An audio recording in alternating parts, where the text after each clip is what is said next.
Black space is a place for us. Real people with real issues.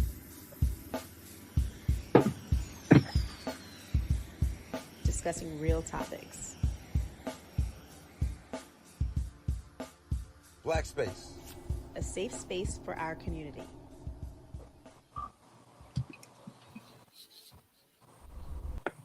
Hello, I'm George Middleton, your host this evening on this podcast episode of Black Space Live. For the topic of our discussion today, we are going to examine the question, what do women bring to the table? As well as the answers to this challenging, thought-provoking, and potentially controversial question.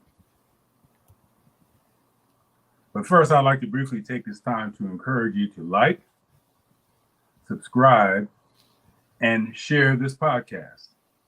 In other words, don't be selfish with this content. Share the love. Also, you can catch Black Space Live on YouTube, Instagram, Twitter, Twitch, and Spotify. And you can catch us on Anchor FM, Podcast Addict, Apple Podcasts, Google Podcasts, Amazon Music, and iHeartRadio. So before we begin, let's introduce the illustrious panel that we have today. So beginning with China, take a moment and tell the listeners and viewers anything you feel they should know about you. So as you said, my name is China. I am a Southern Belle. Originally, I'm from Mississippi, but I am in Dallas. I have been here for about 4.5 years now. Yeah. A Southern Belle. Yes. Well, welcome, China. Thank you. Stacy. Hello, I'm Stacy. I'm from Florida. I'm born and raised in Florida. I've lived in Virginia, Georgia, and New York, but always came back to Florida. Don't like the cold.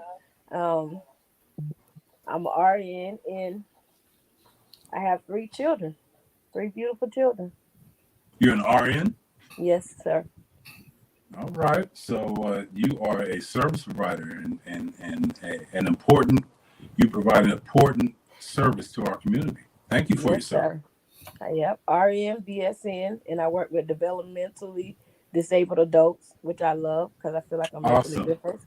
So awesome. Wow. You talk about bringing something to the table. Yep. And welcome. Currently going back to school I start school in January for my master's in nurse practitioner in mental health. So wow. Nice. Go ahead. Well, welcome, Stacy. Thank you. Malika. So I'm Malika. I knew I messed it up. I did too. I knew I messed it up. It's fine. I get it all the time. I get Malika, Malachi, Michaela. I just correct you and keep on moving. It's fine. Okay. All right. But I'm Malika. I am a single mom of a beautiful 2-year-old baby boy. I am an entrepreneur. I wear multiple hats. I have a children's book. I do financial consulting. I have a travel agency. And yeah, that's me. And what's the name of your children's book? Alphabet Baby. Alphabet Baby. Yeah. Okay. What's the theme? What's his theme? Is it just to introduce the alphabets, or is there another message behind it? So it is teaching children the alphabet, but it also has a word of encouragement for each letter. And then my son is the main character, and so representation matters. Awesome. Well, congratulations. How long has it been out? A year last month. Okay, and it's available where? On Amazon. Awesome. Malika Green. Yes. Alphabet Baby. Yes. Y'all go get that book for your babies. Yes. I'm gonna go buy them for my clients because they at that level. I'm gonna go buy some books for my clients. Awesome. I would definitely appreciate it. Let's do that. Let's support Malika in her endeavors. That's awesome. Okay. George, So, before you get started, I'm sorry. yes. He put in the chat that he is in the studio, and to let you know. Oh my goodness. Yeah. This is really going to get better now.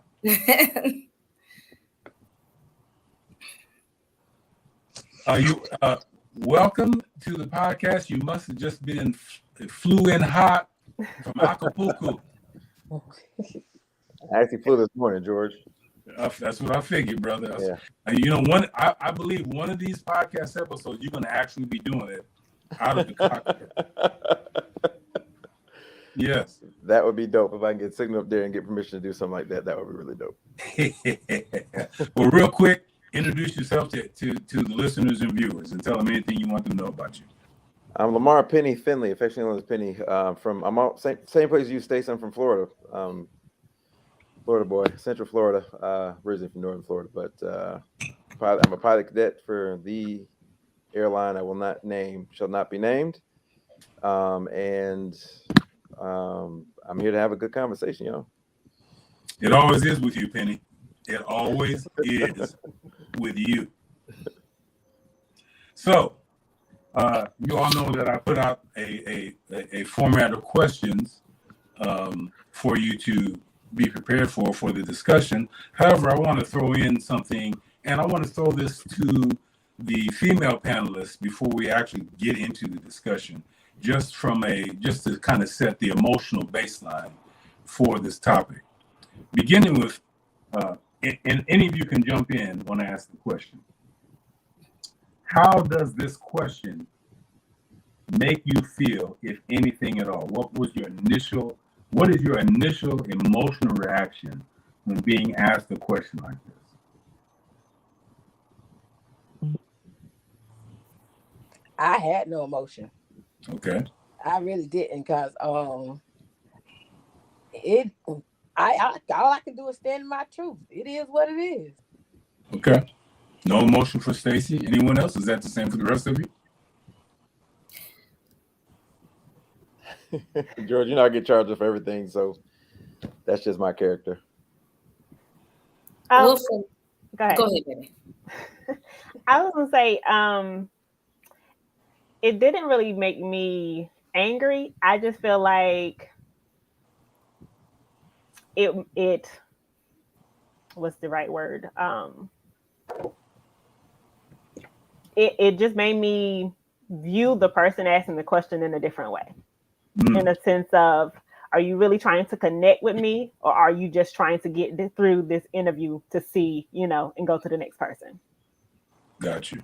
So it was kind of, you viewed the person in a less engaging or a less connecting fashion. Correct. For someone who had asked that question. Correct. Got you. Thank you. China?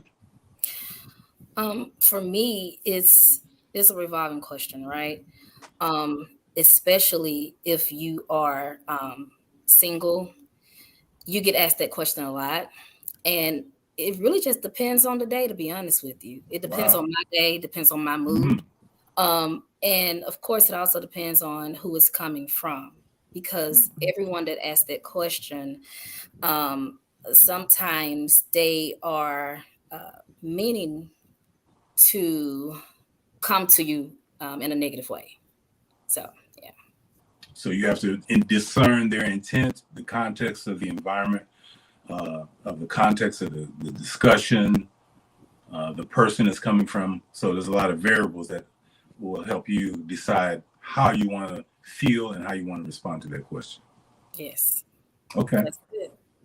Appreciate that.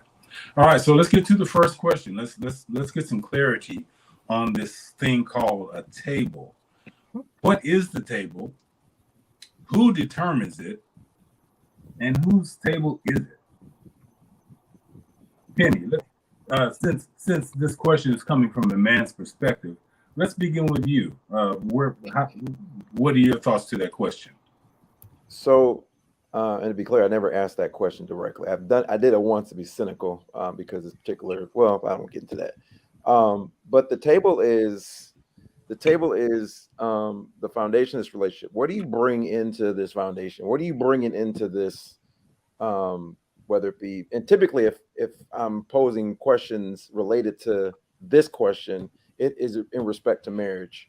And so that's what I ask. What are you bringing? What assets are you bringing to this potential, relationship? And so who determines it? I think both parties determine what the table is. But typically people want men to lead. And so, okay, if I'm leading, then I determine what the table is. I determine, whose table it or what the table is. So, but I think both parties determine what the table is. But that's what I'm asking. With respect to the relationship, what are you bringing into this relationship? If we are forming a team, right? We're going to form a two-man team, to play this sport. What are you bringing? If we're going to be teammates to go win this and dominate this thing, what are you bringing? So the table is the relationship. Doesn't the man asking the question, and again, this is just an objective question. I have a side either way, but doesn't the man asking the question imply that he's in charge of that table and that he's the final determiner of that table? I would say that, yeah, that's what my belief is. That's what my personal belief is. Okay. But there's so much pushback about equality and all this other stuff, tradition, or I should say modern thought that, I'm just trying to be, equal here. But my personal thoughts, yeah, the man sets the tone. Men set the tone. That does not imply that she's not important and she doesn't has a role. Does not imply anything. It just says that the man sets the tone because he's the one that's going to pop the question and ask her to marry him, right? And so he's vetting. He's trying to choose his, quote unquote partner in crime. Although I like to use my first officer example. He's trying to choose his first officer to the captain so he can fly this jet that we call a family and a marriage. And so he sets the table. So you can fly the friendly skies? Yeah. Very good analogy. It's my favorite analogy to marriage, and it fits almost perfectly. It really does. Because if you can fly and the other person can't fly, something don't know what's going on the other side to make it fly. We crashing. Exactly. Crash and burn. Exactly. And they're both necessary. Well, as a matter of fact, just on the news last week, there was an actual incident of two pilots actually fighting each other while in flight. Yeah. Wow. Yep. Putting everybody at risk. And that is a very good metaphor for marriage. If the parents, they're not doing what they got to do, the kids are the ones that suffer. True. That's a great analogy for marriage. The passengers. Yes. Yep. True. All right. So you're saying that this is a male-dominated, basically, question. The table is a male-dominated table because the man makes the overture to the woman for the proposal of marriage. So the table, does it only apply to marriage, or does it apply to any other type of relationships, or are we only limiting this question to legal marriage? It can apply to other relationships, but considering that most relationships are so transactional, anyone can set the table. I mean, let's be honest. If it's a guy with let's say he's got resources, right? But he's not very attractive. He's also socially awkward. Doesn't have a lot of swagger, so to speak, right? But she's very attractive, and she's in demand. She can set the table. She can set what are you going to do for me? Because it's very transactional. All right, so the table then comes with the economic prowess. Got you. And it can be more, it can exist outside of the legal confines of marriage. Absolutely. Okay, female panelists, what say you? I say that as far as bringing anything to the table, it necessarily don't have to be financial either, because you have people that start off together and they both bring that same ambition and potential to the table, and they working together. But this table can start at any foundation, because you got to think, you got 4 legs to build a table, right? Each person has 2 legs. So you got these two legs, and these people, they have to be able to build that surface, that foundation that's gonna hold everything up together. So they mentally compatible, spiritually compatible. They got to be equally yoked. Period. It don't necessarily have to be financial. It don't. But I think as for mentally and spiritually, you have to be compatible. I don't care how much money you got. If we ain't compatible mentally and spiritually, I don't want you. We got to have the same energy and the same vibe. Yeah, I like the direction you were going there when you started. I love the visual imagery of two people with two legs together combine a four-legged table. You all are hot with analogies this evening. That's a powerful vision. Two people with two legs together. And you create that platform. You create that's your foundation right there. Mm-hmm. But what is your foundation on? You got to have communication. You got to have faith. You got to have potential. You got to have ambition. You got to be able to want to work together. But you got to be able to motivate each other too. If you got one doing more than the other, that ain't gonna work. That table gonna slide right to the ground. Once that table slides to the ground, and everything you built is up under the table now, and it's gone. Hey George, that cold metaphor thing, that's a Florida thing. That's because she a Florida girl. That's why we cold at this. Like literally. Life has taught me it started all at the mental. Okay. All right. Malika. So I agree with most of what you're saying. The table is the foundation, and it depends on both people. It's not just one person. And, yes, the man may set the tone, but the woman may say no. She may decide that you don't have what she wants or needs for you to bring to the table. And see, she can very well say no too. So while the man sets the tone, it depends on both the woman and the man and what they're going to bring to the table together. Yeah, that table has to line up together. Yeah. Compromise. Very much so. It's a balance. Like you may bring something, I may bring something else. Together, those two things work out to build that foundation of what we need going forward, of whatever our connection or relationship goals are going to be.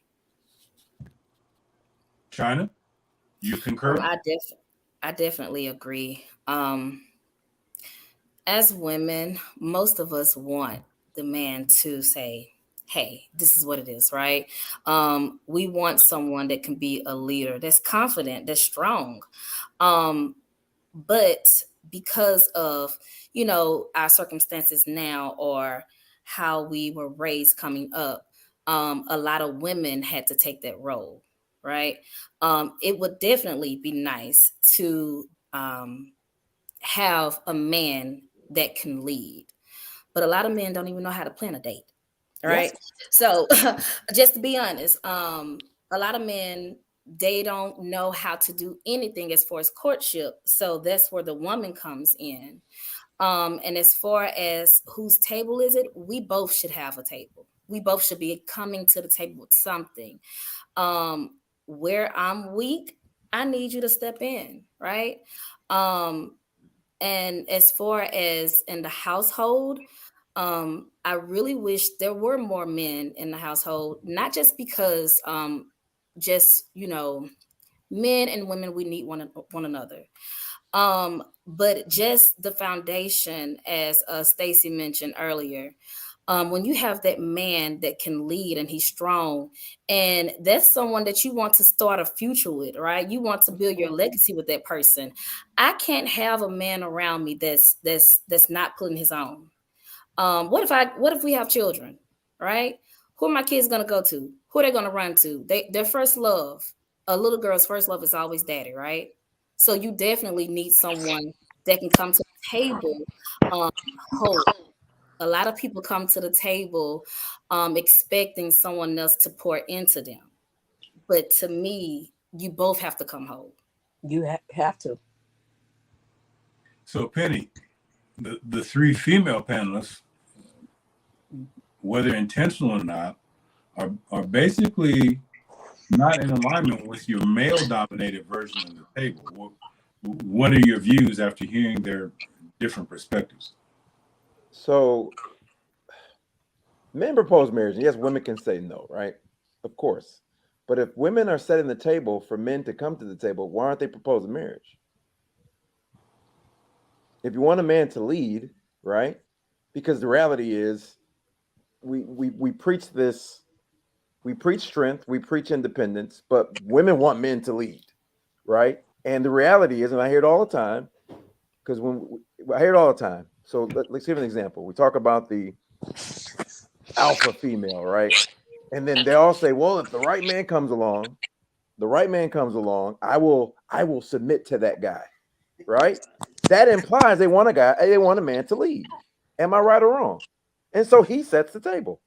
Okay, we want men to lead, but this is the whole thing. What we're saying, we're not saying we don't want you to lead. We ain't saying we don't want you to be strong, because we definitely want our black men, our brown men to be strong.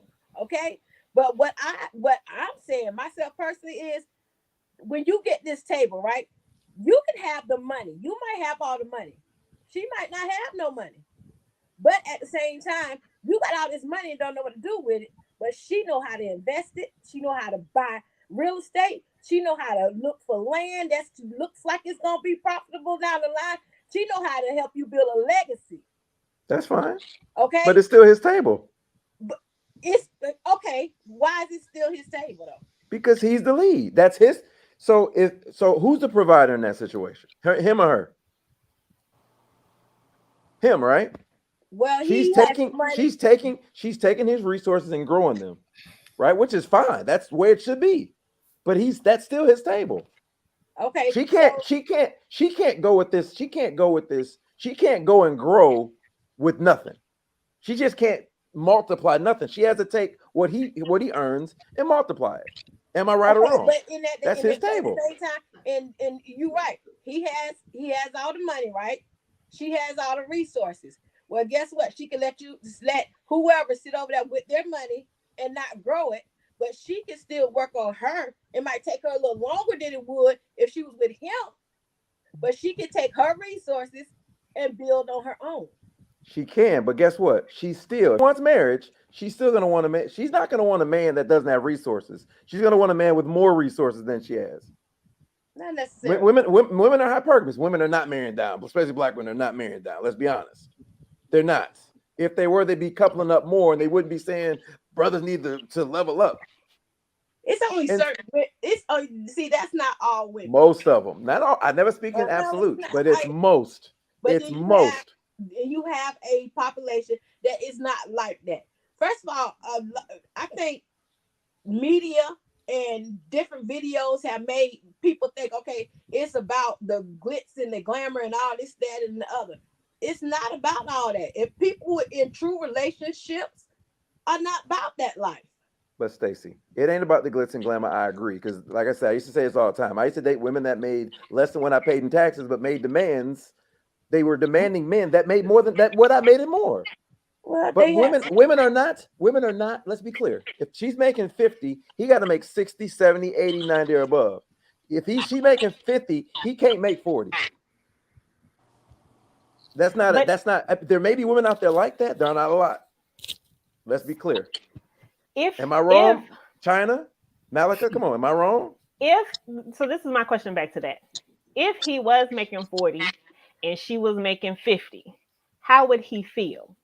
Would she have to cater to his insecurities, or would he feel less than a man because she's making the money? If she bought the $100,000 to the table and he knew how to invest it, how would he feel? If she is treating him like a man, he's gonna feel just fine. Let me give an example. I'll give you one quick example. John Kerry, he's a U.S. senator, right? His wife is, I forget her first name, but her last name is Hines Kerry. She is the heir to the Hines wealth. She's worth way more than he is. So is John McCain's wife, right? But they're still the men in their family. They don't feel less than. She transferred her estate, her estate to her husband. He runs their money. a lot of women are not going to do that. If that's the problem. It's not the money. It's is he still the man of the house? If okay, Malika, let's put it on you. If you made 70 and I made 40, right? Would I still be the man of the house? But I made to make the final decisions, the financial decisions in my right. household, yes. Right, and we but work what out I'm just saying fine. is, how many men are actually feel like the man in that situation, and you're not having to cater to his ego and butter up his insecurities? How many men are actually going to sit there? It's not about insecurities, but my ego is a requirement. My ego is a requirement as a man. That's a requirement. It's my requirement to make you feel safe and protected, right? It is your requirement to stroke my ego. I need my ego stroked. I'm a man. And I don't want to stroke by you. I don't care about anybody else. I only want to stroke by you. Stroke my ego. I will go out and fight the dragon for you. How does that make you? How does that make you feel, ladies, when you hear? And that's a very honest statement from a man today, who said who has no problem accepting that men are driven by egos, who has no problem admitting that, and is saying to you openly that I require my ego to be maintained in a healthy fashion by the woman that I am committed to. How does that honestly strike you? It wouldn't have to be maintained, because most women aren't going to give. If you earn that respect for us to it's not even an ego stroke. Because if we actually like you, I love you, we're going to give you that extra love, that extra encouragement. We're not going to try to tear you down. But if you with the foolery and you not bringing what you got to have to the table, and you want to act up, that's when we start acting up. But here's the thing, Stacy, in our community specifically, because we have this problem. No other community does this problem exist. If she earns more, because I'm in these social media streets and in these streets, and I dated for a while. If she earns more, she automatically does not have respect for this man. There are women that because of their education. That's not true. That is true. There are women that no, it's not true. I'm going through a divorce. It is very true, Stacy. It is not. I'm telling you from personal experience why I know that's that's your personal example out of the other 40 million black people in this country. But it's not true. Let's hear Stacy's experience. I hear. It's not totally. I was married for 5 years. I made more money than he did through the whole marriage. But he started off respecting him, trusted him. Find him in somebody else DM over here. Got to pick him up out of somebody DM here. That's when I lost respect. Around year 3, I lost respect. Around year 5, yes, it's over. I have no more feelings for you because you always doing something. No, I'm not gonna respect you. So when you go to acting like you need something, don't ask me for nothing. And I'm gonna talk trash because the simple fact is you done sat there and embarrass me when I'm trying to hold you up. And don't nobody know you make less than me. Nobody knows that, and nobody knows that but me. They don't know what you make, but you want to act like you want to be a player, like you got it all. But guess what? Reel it back in. We had to reel that back in. So yes, if you want to act like a donkey, I'm gonna treat you like a donkey. But if you want to be a man and you gonna lead the household, I got 2 boys. My 17-year-old acting better than this man. So yes, I talk trash to him. And no, I'm not trying to stroke his ego. And never will anymore in my life. But if I had a man and he made less than me and he know how to run a household, lead a household, that's what it is. It's not your money don't run the household. If you don't have the brain power, the mind power, the faith and the spirituality to lead a household, you're nothing. You're just a man in the house with money. So who wants that? Nobody wants that. I don't anyway. To her point, though, most women do. To her point, what I'm getting from that is, am I building a man or am I building on what he already has? Exactly. If I'm coming to you and like I said, but many women are put in a position where they feel like they have to. Whereas they choose that position. Yes, they do. But for what I bring to the table, am I bringing the table and then having to add on to it? Or are we already secure, have this foundation, and now I'm adding to it? So when it comes to your ego and your respect, do you already have self-respect, or am I building that up for you? Exactly. Because if you're my wife, that's your role. Of course, from day one, I do till you put me in that box in the ground and throw dirt on it. I need ego stroke, and in exchange for that, like I said, I will slay the dragon. I will bring home the bread, the bacon, the cheddar, the butter. I don't care. I will go to the ends of the earth. But what I see is that so we're having a good faith conversation, right? In Stacy's situation, it wasn't the money. He was unfaithful, right? But in these conversations, in these groups, in these rooms, when I was dating, if he made less, they said he needs to level up. Why is he making less? And they don't respect these men that make less. That's why this whole conversation about hypergamy has come up. That's why this whole conversation about high value man is so popular in these streets, because women look up when they date and try to marry. They don't look down. Well, let me. Oh, go ahead, China. I just got a question. Were you raised in a 2-parent household? I was. What about you, Miss Green? Yes. And you, Stacy? No, I wasn't even raised. I didn't get with my mother till I was 10. So. Okay. Just sitting here, listening to the dialogue, it all to me goes back to home. And just I did not know this, but listening to Penny, I could tell that he was raised in a 2-parent household.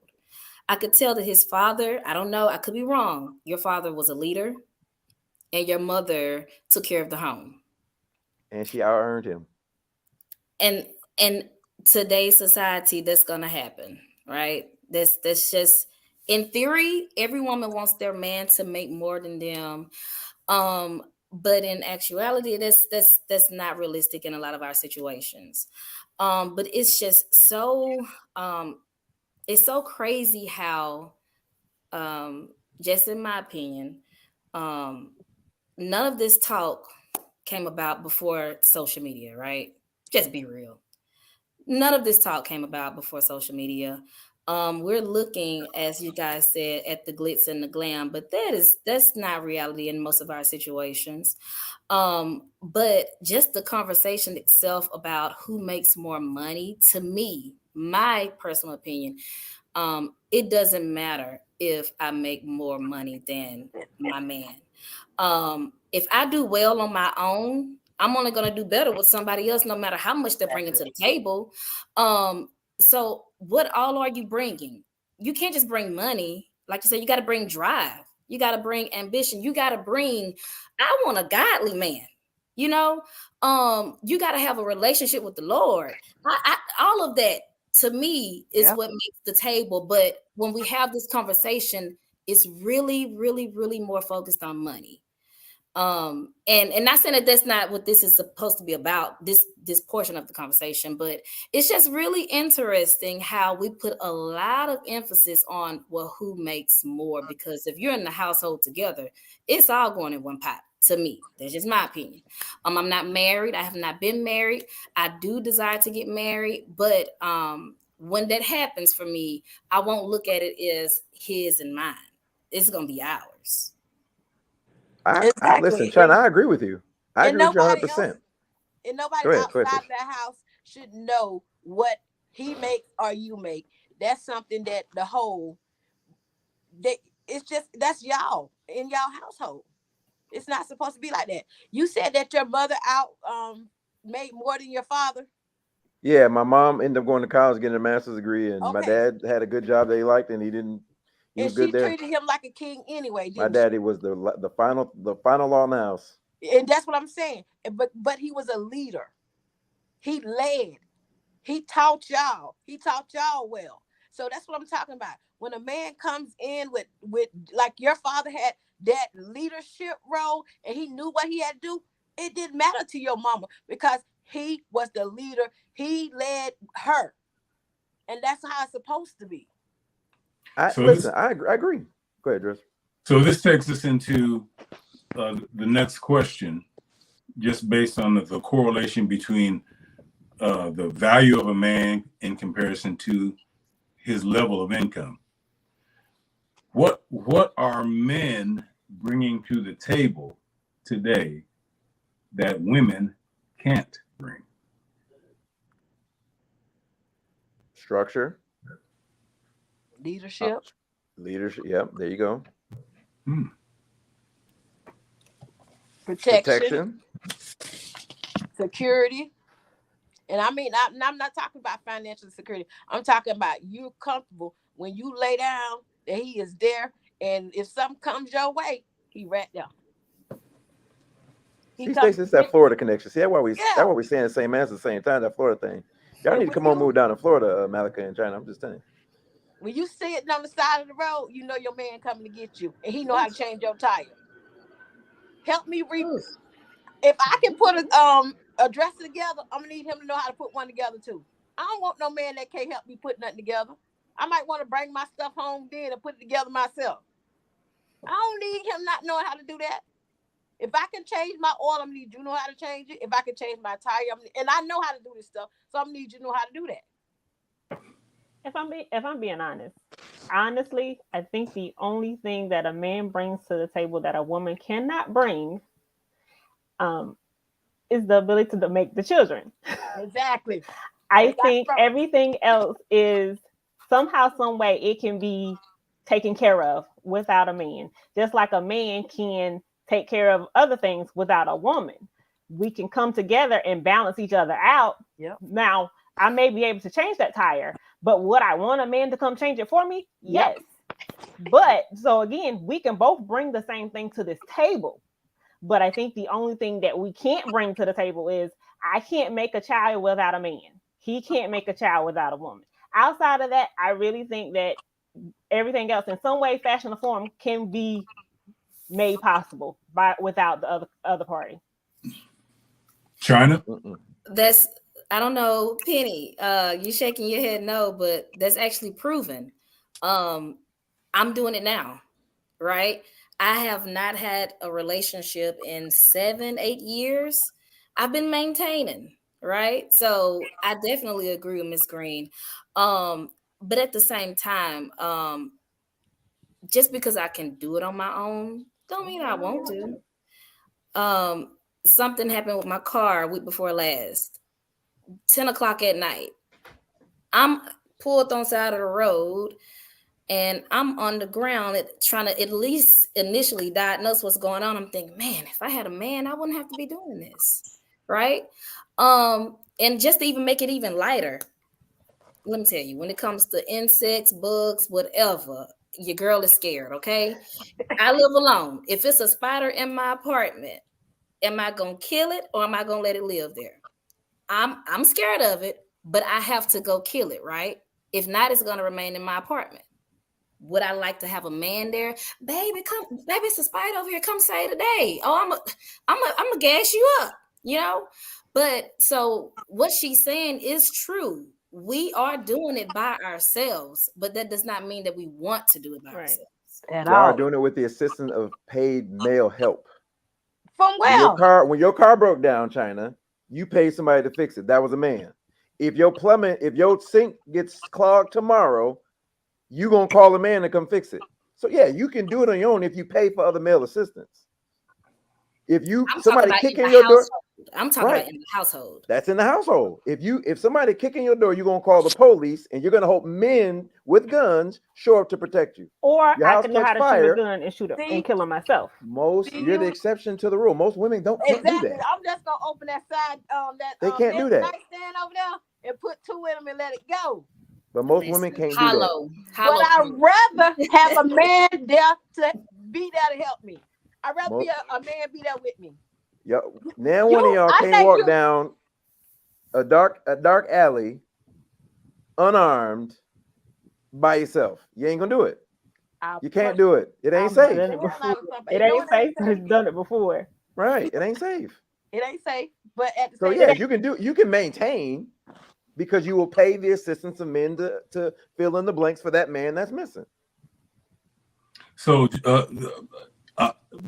I'm trying to work with you on that, Penny. However, yeah, because you started to go left, Penny.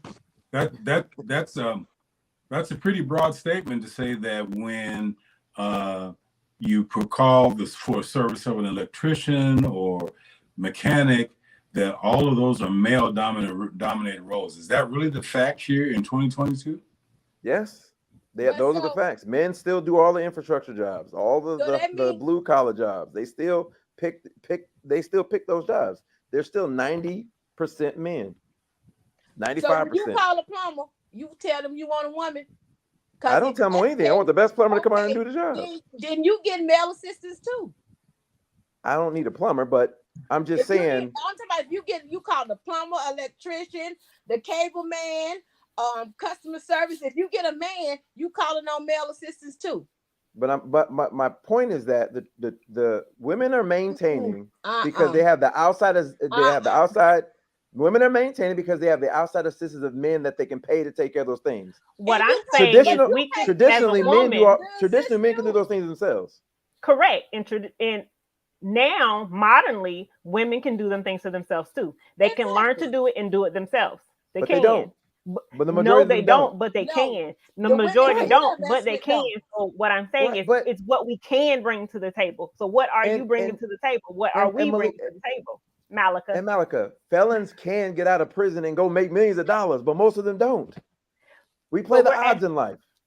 But it all depends on the person and who's sitting at this table. So if you're looking at what we can bring to the table, then we can bring it all. Lamar, or we can bring nothing. You can, but you don't. Lamar. But we can. Now, if the question is the question is what you want us to bring to the table or what we want to bring to the table, that's different. But the question is, what can we bring to the table?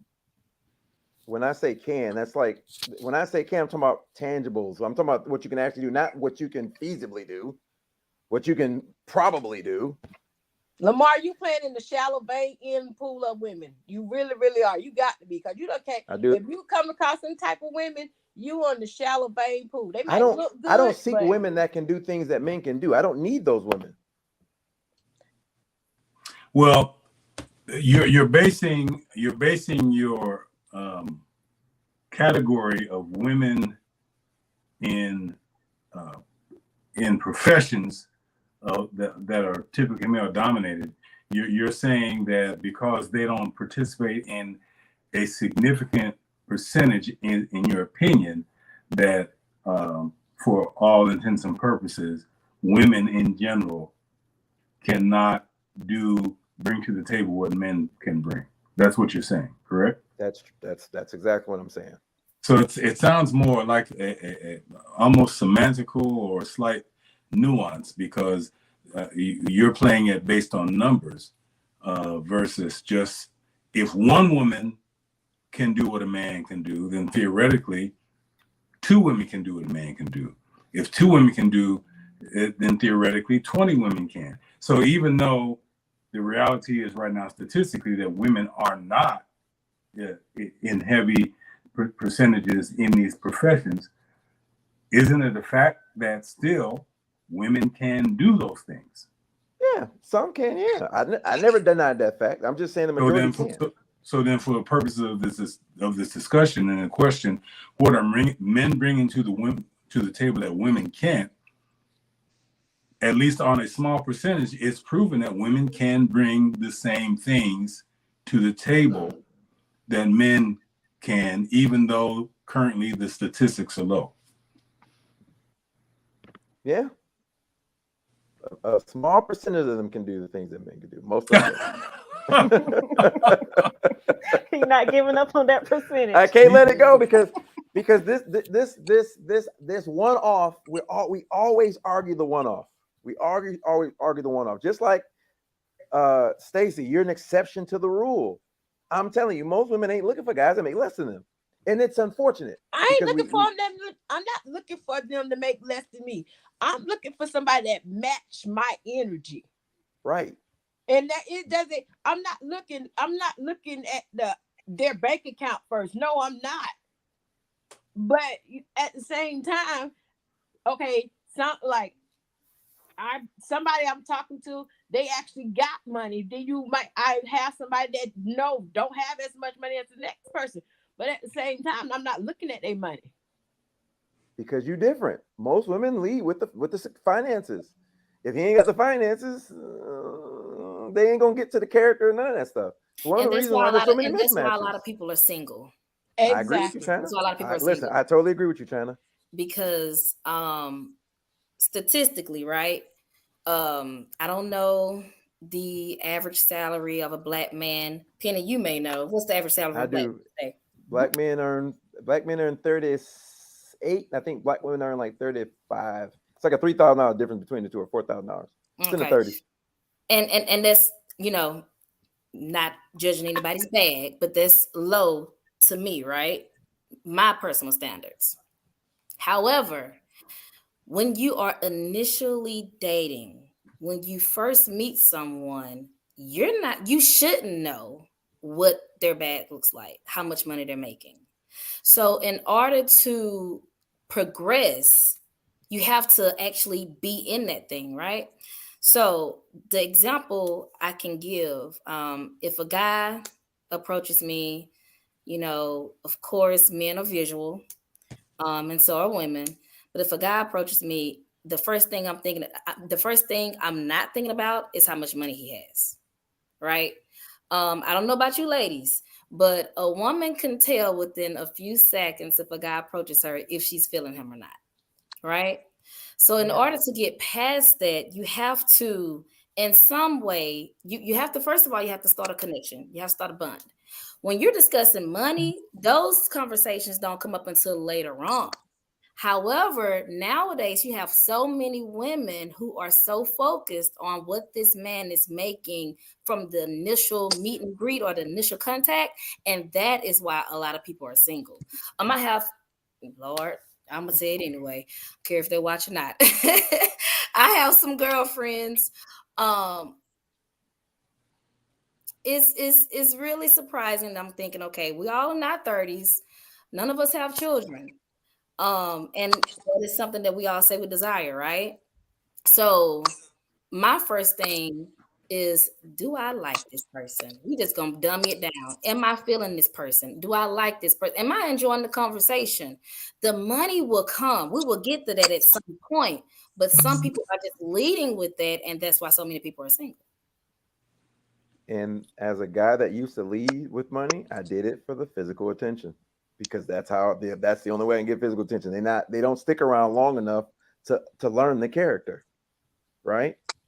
The money, they look at the car you drive. They wanted you to take them to this restaurant. They looking at, that's their initial vetting process. I moved past that, and boy, did they disappear. But I was looking for quality. I was looking for quality. You was looking at the physical. Men are physical creatures. Yeah, I know. I was looking for the physical. My lady now is very attractive, but she doesn't. I didn't have to lead with money with her. But but it's funny when I share the dating, our dates, our early dates, and the fact that we have not been on more than probably one date in which we spent more than $250. Women are like, what? Huh? Y'all been on trips yet? Huh? Coffee dates, walks in the park. What kind of cheap man is you? Because that's the dating world. That's the reality. I totally agree. I have a friend, and he's back into the dating game after being divorced, and he gets really, really excited, and I have to kind of coach him through dating, because he wants to jump off with a $300 dinner. I was like, no, you're still in 30 days with her. Don't you dare. Go get coffee, get to know her. That way, next 30 days, you're not calling me talking about, it didn't work out. Give it time. Build a connection with her. If you really like her, find out who she is without all of the money and the flashy stuff. Make progress. There's levels to this. I'm not worth it. I'm not worth it. Ain't I worth it? That's that social media. They like I could not. Listen, I'm just telling the truth. I'm just telling you my experiences. Okay, so let's clarify this. Men and what men can bring compared to what women can. I'm gonna go down the list. I gave you a couple, a short list of criteria that that can be considered bringing to the table. And when I say the criteria, be honest and ask and answer and determine, is it typically associated with a male or a female? All right. So let's begin with money. Men. Men. Men. A house. Men. Now, no, we're not talking about the reality. We're talking about just the psychology. When you're thinking about it, you're talking about bringing something to the table. If a house is considered something you bring to the table, is that generally associated? Which gender is it generally associated with being brought to the table? I don't know if I can pick a side on that one. That's both for me. Okay. Yeah. Okay. I'm with. Not you even put it with that way. I'm with money. her. I agree. Okay. Financial security. Man. Men. Children. The woman. Women. Men. Emotional support. The woman. Women. Both. Who said both? Me. Explain that. I just feel like everybody should be mentally able to support the other person. Yeah, I know. Okay, everybody should be, but are men generally associated with providing emotional support? Oh no, they're not. No. Okay. Cooking and cleaning. Women. Women. Sexual fulfillment. Men. Women. Men. I said that loud. This would be funny. Back in the olden day, the mother would tell the daughter, baby, there's some things you're gonna have to do that you ain't gonna like, but you gotta put up with it. Do y'all get that conversation? Does that conversation still exist today? No. I don't think it still exists today, and I actually don't remember getting that conversation. Yeah, I've heard other people got that conversation, but I didn't. You still look like a baby, so yeah, you probably ain't. I didn't. Even though I look like a baby, I'm in my 30s, sir. I still smell Similac on your right. What's the ages in here? I don't mind asking because I'm 33. Too. I'm 47, so I think that's the difference. I'm in my late 20s. Okay. I'm 32. So, okay. But in reality, because, let's see, who was it that said Malika. Malika said, get that connection. And Penny said that men are visual, men are physical creatures. So typically we're not operating on objective information. We're operating on what we see. So what we see has no objective truth to it, but it does evoke emotion. It invokes either feelings of pleasantry or feelings of disgust, right? So we're really operating on vibes, intuition, and emotion, no objective facts. And the sexual chemistry is usually at the highest point in a relationship when the people least know each other. So in terms of sexual fulfillment, are women looking at men as that is the guy that is the sexual god of my dreams, like men tend to look at women? We want them to be. Just be honest,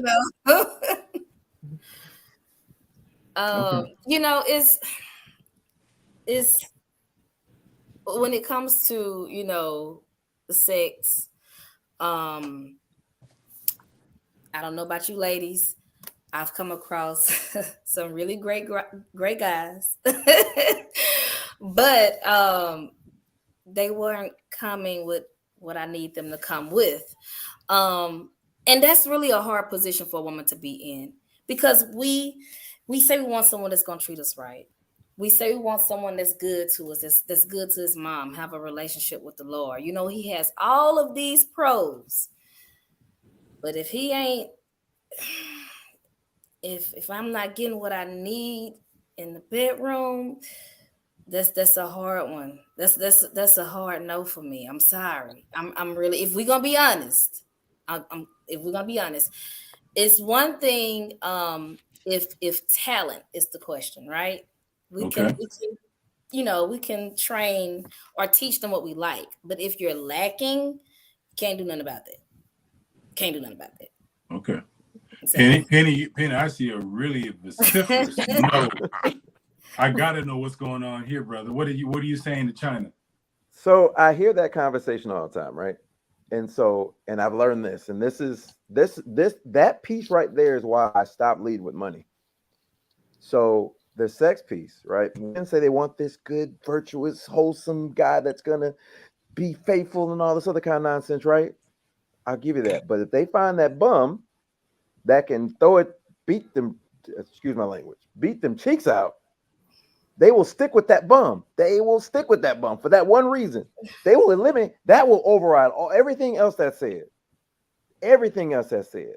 That's why that woman that's making good money with a good job is getting dropped off at work in her car while you go back home and play PlayStation. And when I saw that, and I said, wait a minute, if he getting that kind of attention, why the hell am I paying for it with my resources? I'm not going to do that. And that's another reason why, in my opinion, y'all choose wrong. Well, see, I'm not going to be a fool either, hence I'm still single. It's no one is going to be the total package that you ideally want. No one's going to be that. But as far as the sexual piece, you can beat the cheeks down all day long and it's good. But if you're still not coming with something, no substance, that's not going to keep me there. Me personally, that's not going to keep me there. I don't care how good it is. I have to agree. And I just know women sexually evolve, and the older you get, it's more emotional. And if you can be knocking it off, but a woman is I don't know how I can talk on here, but a woman is not going to come if she's not emotionally into it. She can she'll fake it all day long. But if she's emotionally not in it, you're not going to get that. You're going to get the driest cat ever. I don't disagree with that. But the bum that got all day to figure you out, he going to get you there. No. I'm not saying y'all on this stage. I'm just speaking in general. Yeah, but this is one reason why there's that mismatch. And you know what? I don't think it's necessarily the sex, the money, or anything. A lot of it, again, and just because a lot of stuff is mental. It's all about your security with yourself and your insecurities, knowing yourself. It's mental. There's no way around anything that goes on. It is all up here. The way you handle yourself is the way other people handle you. So I'm hearing a couple of things here because China really kind of opened up an unexpected can of worms here in her assessment or assertion. So it does require deserve some introspection here. When I hear China say he's got to bring it, she said it very politically correct. There are some things that we can teach a man, we can train him, we can show him, lead him in a direction, and over time he'll get better. But there are other things that he just cannot control or increase, so to speak. So I think we're all on the same page there. So that can be taken. We can take a couple of different lanes on this discussion. Number one, in comparison to Penny's assertion that other reality, and I can say I see a lot of it too. I think we all see a lot of it, where you'll see very successful women with lesser than successful men who are only there because they're able to provide, fill the gap, so to speak.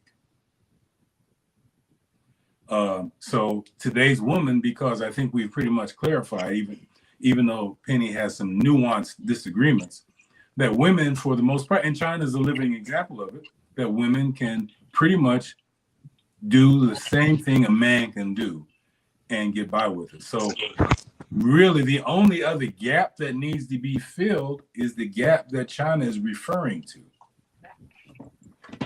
Correct? Yes. So just to clarify, I don't need mandingo. It's some women who you know they need mandingo. I don't need mandingo.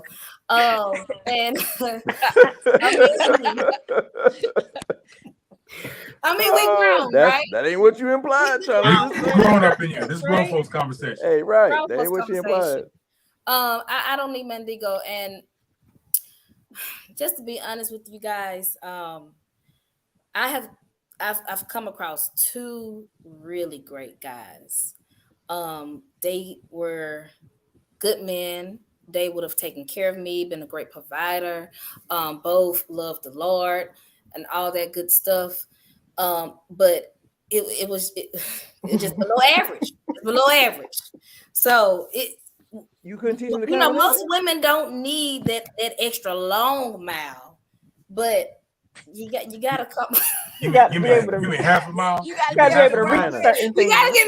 You gotta meet me halfway. You know what I'm saying? You gotta meet me halfway. You pass them on good men for some. Never mind. Malika, what say you?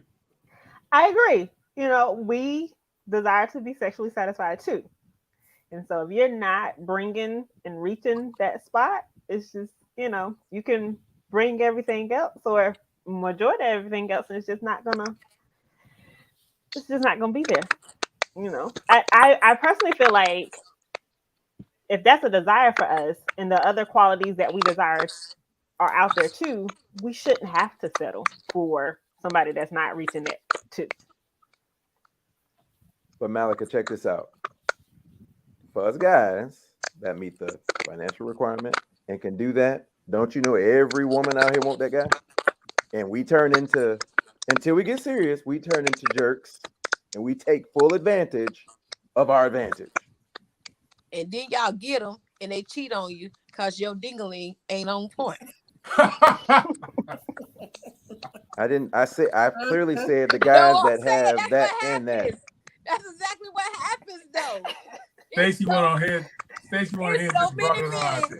I talked to that have been cheated on because it wasn't on point. And then when you I'm talking about guys that are on point and financially on point. Well, see, that's what I was talking about. Here's why I think this conversation is important. This part of the conversation is important.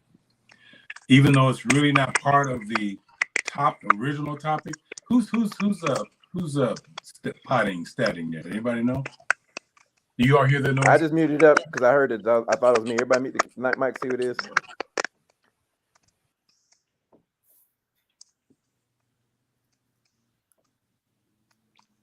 Okay. You know, technology it's going to do what it does. And Lamar, I'm not actually talking to you. It's just in general. That's usually what happens. I know. I'm just talking. We bantering. This is what I do. Ask George. This is what I do. All right. So here's why this is important. I think one, our culture tends to make a sport out of intimacy. And that relegates both genders into having to meet certain criteria to be considered to be on the team. And if you don't have the equipment for the game, you can't play. And so in intimate relationships, making a sport really cuts out a significant part of the population because everybody's born with different sizes, different shapes, different looks. And when we force women to have to look a certain way in order to be considered attractive, when we force men to have a certain length of equipment in order to be considered sexually endowed and effective, what we're saying is you take out the organic aspect of a relationship where people just meet out of a sincere attraction with no preconceived social expectations of having to fit these certain criteria. I know I said a lot in a pretty complicated way, but what I'm saying is, for men, you know, and one of the panelists said it earlier with regarding, you know, I'd rather not have to teach a man. So men, we at an early age, we learn very early that women don't want virgins as an initial sex partner. If it's her first time, she wants an experienced male. So how does a male get experience, right? He has to go out there and ply his wares. Now, the problem is when it's time for the man to become mature enough for a long-term monogamous relationship, he's practiced non-monogamous ways in order to become acceptable. Now you're asking most men to stop doing that and just put your attention to one, right? So now here's the problem there, because this goes back to Penny's earlier, very honest, and I really respect him for saying it, his honest admission that, hey, you need to stroke my ego. And this becomes more important as a man if most men have been able to get their egos met through a quantity of women. Now he's saying, I'm going to commit my life to you. He's taking all of his sexual energy, sexual needs, sexual expectations, and giving them to you to fulfill. That's a lot. And most women respond very negatively to that admission that Penny made, which is, I need my ego stroked. If you stroke my ego, baby, you can get whatever you need. And the typical female response is, I ain't got to do. Who is you? Stroke mine. Now, I'm sure that none of you ladies on this panel, I'm sure you have never, ever done that. But this happens quite often. So what I'm saying is society takes an aspect of intimacy that is important in a relationship and makes it a sport, which not everybody can play. What are your thoughts on that? Did they have? How do I put this? Let me think about it some more. We absolutely have made it into a game, and you know, I've said this many times, and I've been yelled at, but I don't really care about that. Is that, you know, women are trying to move in relationships like men, and it doesn't work out because we're different. Just like men can't move in relationships like women and expect to be successful. Not mass. You may have a one-off here and there, but you know, men can't move as women and expect to couple up and, you know, marry and be successful. Women can't. But that mismatch, especially in our community, because it's most prominent in our community, is why we don't match and we don't couple, because it doesn't work it just doesn't work that way. We weren't designed that way. I got a question. Do men stay with women when it's not good to them? Ooh, great question. Men stay in sexless relationships. Men stay in sexless relationships. That's why it's a common comedic trope on sitcoms. You know, you get all the sex you want to, then you marry her, and that's it. I think that's a great question, Stacey. I think statistically, men who are in long-term relationships and they're not getting satisfied, this is not something I'm recommending. I'm just saying statistically, men typically have the option to get their needs met outside of the relationship and still find a way to keep the relationship. So, and generally, here's another thing too, because your question really kind of launches off of what the assertion I stated earlier. In most cases, not all, but well, I won't say most. In many cases where men are looking outside of the relationship, women as well. Generally, it's not because the person is more attractive, but it's because the person is more affirming. In a long-term relationship, resentments build up. If you don't have if the marriage or long-term relationship doesn't have a proper maintenance schedule, because like your car, you got to get the oil changed, you got to get the tires rotated. Your marriage needs that same attention. And we give more attention to inanimate objects that are of lesser value than the person that we live and sleep with every day. We take the person that we're next to every day for granted and pretend that, well, hey, I told her I love her. I told him I'm down with him, so we're good. I ain't got to say it no more. I don't have to do these things no more. I don't have to watch my time. I don't have to bring that coffee in the morning. You just start slacking. It's not intentional. It's human nature. And we don't build in those maintenance schedules saying, hey, it's 3 months. We need to do a relationship check. And over time that builds up because life happens. You know, your kids need stuff. And you got bills. You have maybe an unexpected emergency. You know, grief and loss situations. But you need that relationship to get you through. And what happens is life happens to relationships, and we don't life-proof our relationships. So typically, you know, you'll see it a lot. You'll see a husband with a beautiful wife and go out and have an affair with some skank. Not because she was beautiful, but because she made him feel things that his wife used to make him feel. Women, on the other hand, you correct me where I'm wrong because I'm not a woman. I hope you can tell. Women, on the other hand, women can take a lot. Women are very, very patient, very, very forgiving, if I can use that word, and will take a lot.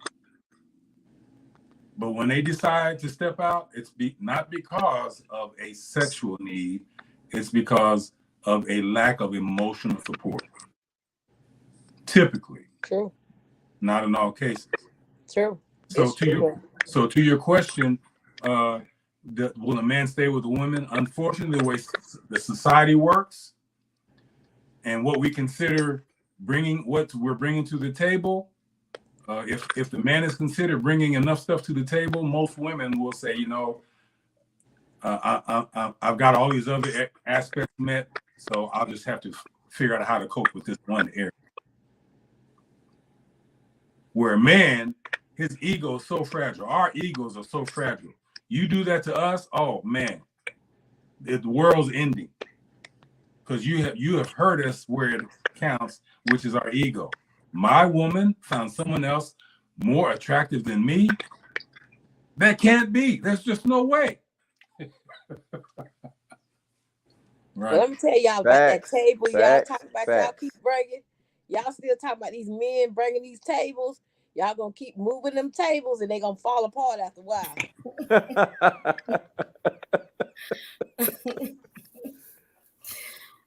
Well, I tell you what. Something else. I do believe that this was really a great discussion, and we didn't get through all the questions. And I'm hoping the producer lets us come back because I love the chemistry of this panel, and we've just really cracked open the tip of the iceberg on what do women bring to the table, because we haven't really answered that question. And I think we'd be doing our listeners a disservice if we don't get down to really answering that question. If our producer allows us, will you all come back to finish this discussion? Yes, sir. Absolutely. That's awesome. So here's what I want to do. I always like to leave the end of the show with something uplifting and positive. And we're going to go around the horn, beginning with Stacy, and we'll end it with Penny, because Penny likes to bring it home. Oh, y'all didn't get that joke? Okay. I got it. Okay. But say something that leave the listeners something empowering for relationships as it pertains to men and women, and this tension that we're feeling about who's fulfilling what role. How can we leave something, say something, and if you don't have it, that's fine. I'm just putting out there. Give a suggestion on how we can begin to start working through the tensions of determining male and female roles as it pertains to the table. What I would like to leave is that this is a hard conversation we're having, and we have to be intentional about having these hard conversations. And I feel like we should know ourselves first. We have to build our foundation in ourselves first, and then try to build with somebody else and build a solid foundation. Love that. Know thyself. China? I would say, number one, work on you.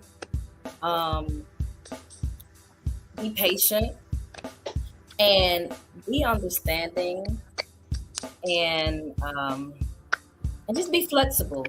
No one's gonna come to the table with every single thing that you want.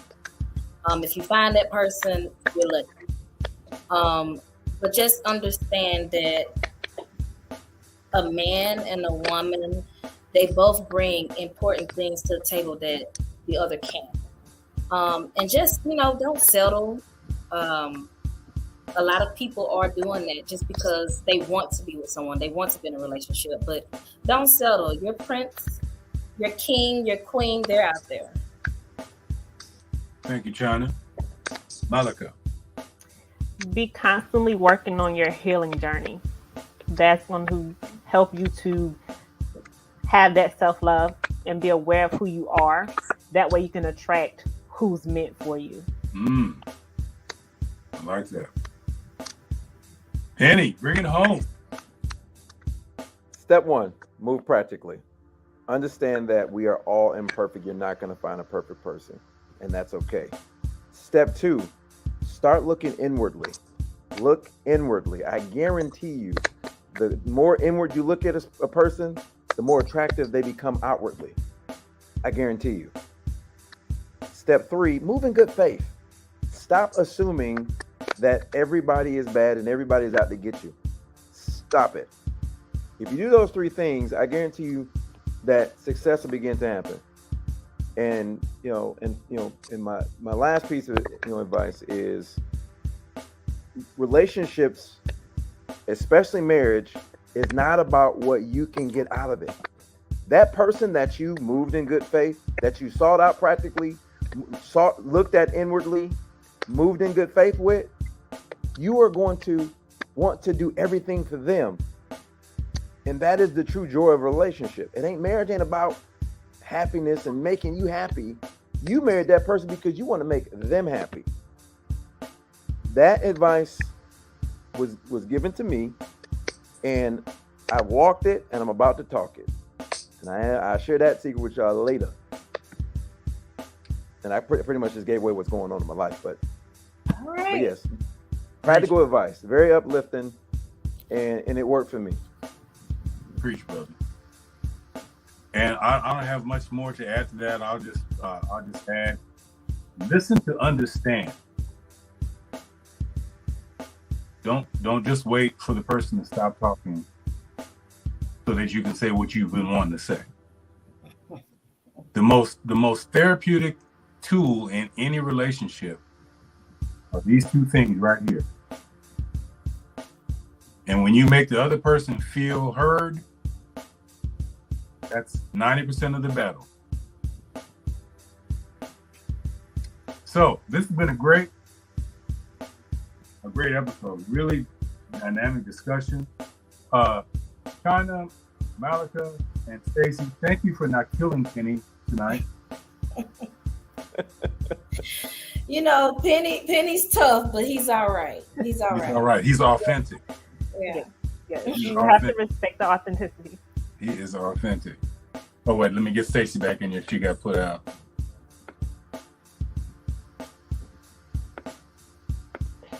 Stacy, I was just thanking you all, and I was giving a special shout out to you three, thanking you for not killing Penny tonight. Penny matched my vibe. I love We Stacy. I go do. back. I really We do. go back and forth all day. It's that Everybody Florida. It's loves- that Florida, Stacy. Yes, Lord. Everybody loves Penny. So this has been great. We're going to come back. I'm George Middleton. Have a great week. Bye, everybody. Until the next time we meet, we'll see you in the black space. Good night, everybody. Good night.